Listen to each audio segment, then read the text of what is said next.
A solid cube is subjected to no equal normal forces on all its faces. Volumetric strain will how many times of linear strain? Option A 4, option B 3, option C 1, option D 2। UPPCL जे 2014 में question पूछा गया है। सो यहाँ पे solid cube की बात कर रहा है एक तो, दूसरा बोला है कि इक्वल नॉर्मल फोर्सेस लग रहे हैं ऑल दी फेसेस पे। तो बताना है कि वॉल्यूमेट्रिक स्ट्रेन जो है वो कितने टाइम जो कि लीनियर स्ट्रेन की। सो अगर लीनियर स्ट्रेन अगर बात करें एक्स डायरेक्शन में तो ये होगा that is sigma X upon E 1 minus 2 mu, ठीक है। एंड अगर वॉल्यूमेट्रिक स्ट्रेन फाइंड करना है तो ये क्या होगा that is sigma X sorry strain in X direction plus strain in Y direction plus strain in Z direction. So E X की वैल्यू होगी that is sigma X upon E 1 minus 2 mu. Strain in Y direction क्या होगा that is sigma Y upon E 1 minus 2 mu. और sigma Z की value होगी sigma Z upon E 1 minus 2 mu, ठीक है। And question में बोला गया है कि जो फेसेस पे जो है फोर्सेस जो है वो ऑल दी फेसेस पे इक्वल नॉर्मल फोर्सेस हैं। तो स्टेज भी सेम होगी that is sigma x equal to sigma y equal to sigma z equal to that is sigma देते हैं तो ये हो गया that is 3 times of sigma 1 minus 2 mu upon A, ठीक है। और इसी तरह ई एक्स जो होगा हमारा ये हो जाएगा x sigma upon E 1 minus 2 mu, ठीक है। तो बताना है कि वॉल्यूमेट्रिक स्ट्रेन जो है लीनियर स्ट्रेन की कितने टाइम से है।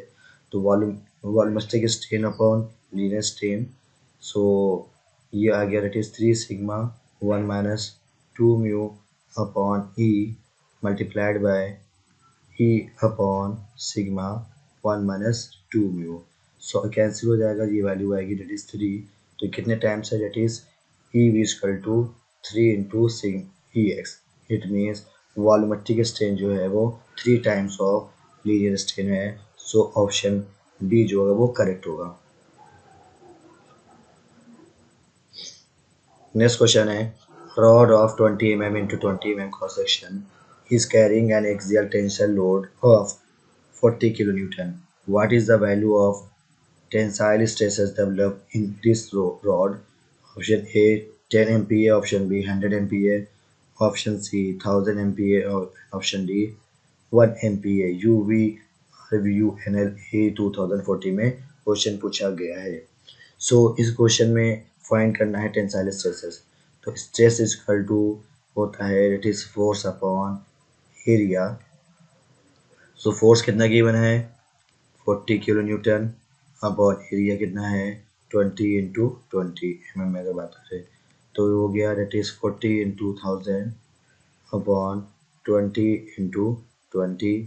तो ये हो गया 2 एंड और ये हो गया ये कैंसिल हो गया ये कैंसिल हो गया ये बचा 1 डेट इज कितना हो गया इट इज 100 MPa। तो करेक्ट ऑप्शन क्या होगा ऑप्शन बी जो होगा वो करेक्ट होगा that is 100 MPa। Next question is the ratio of shear stress and shear strain of an elastic material is option A Young's modulus, option B Poisson ratio, option C modulus of elasticity, option D shear modulus। UPPGLJ 2014 में question पूछ गया है। सो Poisson ratio क्या होता है इसको represent करते हैं म्यू से, ये होता है minus lateral strain upon longitudinal strain का रेशियो होता है। मॉडुलस इलास्टिसिटी और यंग्स मॉडुलस क्या होता है that is stress upon strain का रेशियो होता है। एंड द शेयर स्ट्रेस और शेयर स्ट्रेन क्या होता है the ratio of shear stress. So ratio of shear stress upon shear strain का रेशियो होता है दैट इज शेयर मॉडुलस। तो करेक्ट ऑप्शन क्या होगा ऑप्शन डी जो होगा वो करेक्ट।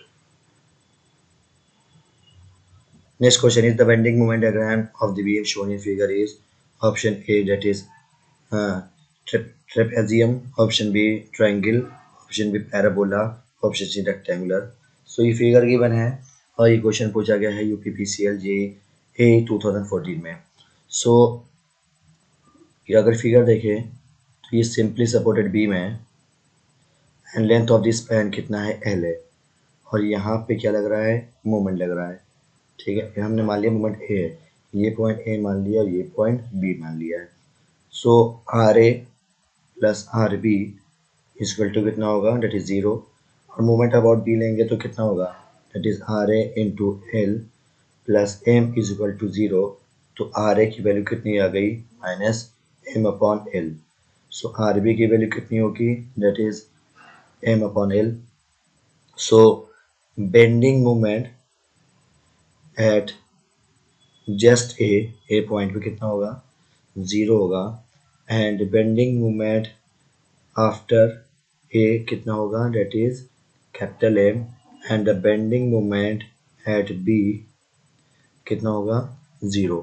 तो अगर बेंडिंग मोमेंट डायग्राम बना ड्रॉ करें तो बेंडिंग मोमेंट इस तरह से ड्रॉ होगा। ठीक है, ये पॉइंट ए है, ये पॉइंट बी है, और ये वैल्यू कितनी होगी, डेट इज कैपिटल एम। तो ये जो फिगर शो कर रहा है ये एक रेक्टेंगुलर है, तो करेक्ट ऑप्शन क्या होगा, ऑप्शन बी जो होगा वो करेक्ट होगा, a triangle. Next question is the bending moment at the point where shear force is 0. Option A, that is 0, option B maximum, option C 5, option D 1। UPPCL 2019 में question पूछा गया है। सो अगर हम लोग देखें, अगर सिंपली सपोर्टेड बीम है, ठीक है, और पूरे पे यूरियल है, ठीक है, सो अगर bending moment shear force diagrams का देखें तो इसका जो शेयर फोर्स डायग्राम होता है वो इस तरह से होता है। डेट इज अगर लोड कैप्ट स्मॉल डब्ल्यू है और length of the span L है, तो L W upon 2 and L W upon 2 positive and negative. And अगर बेंडिंग मोमेंट डायग्राम देखें तो ये इस तरह से बनता है पैराबोलिक में, एंड सेंटर में कितना मूवमेंट होता है, मैक्सिमम होता है, और मूवमेंट कितना होता है, that is W L square upon 8। तो देख रहे हैं कि मैक्सिमम बेंडिंग मोमेंट कहाँ पे हो रहा है, सेंटर पे है, और सेंटर पे शेयर फोर्स कितना है, वो 0 है। तो क्या इसका मतलब क्या हुआ कि बेंडिंग मोमेंट क्या है एट द पॉइंट, सॉरी, तो कह सकते हैं कि bending moment at the point where shear force 0, मतलब शेयर फोर्स जहाँ पे 0 है वहाँ पे बेंडिंग मोमेंट क्या है, वो मैक्सिमम है। तो करेक्ट ऑप्शन क्या होगा, ऑप्शन बी जो होगा वो करेक्ट होगा, that is max. Next question है the calculate the reaction at support at support capital A for a simply supported beam shown in figure. Option A, that is 70 kilonewton, option B 50 kilonewton, option C 90 kilonewton, option D 80 kilonewton। UPPCL A 2019 में question पूछा गया है। सो अगर figure देखें, सो इस figure में क्या है कि यहाँ पे लोड लग रहा है और यहाँ पे पॉइंट लोड लग रहा है।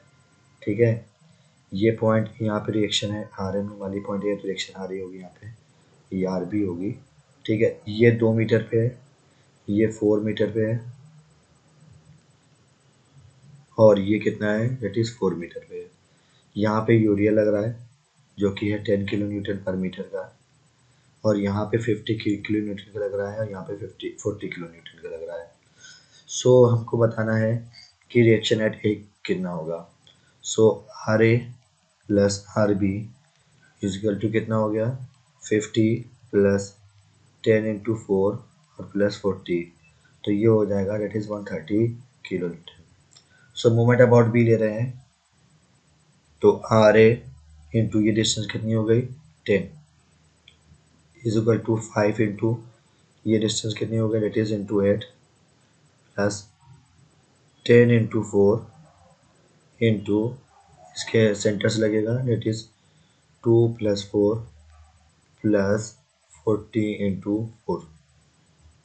सॉल्व करते हैं, ये हो गया 400, ये हो गया दैट इज 6 हो गया, ये हो गया 6 चौक 24 दैट इज 240, और ये हो गया 4 चौक 16 दैट इज 160। तो ये वैल्यू आती है total calculation that is 800। So R A की रिएक्शन कितना आ गया, that is 80 kilo Newton. So अगर आर ए 180 आया तो आर बी कितना हो जाएगा, दैट इज 30 माइनस 80, तो आर बी की वैल्यू आ गई reaction at B, that is 50 kilo newton. तो करेक्ट ऑप्शन क्या होगा, रिएक्शन एट ए कितना होगा, that is 80 kilo Newton. So option D जो होगा वो करेक्ट होगा।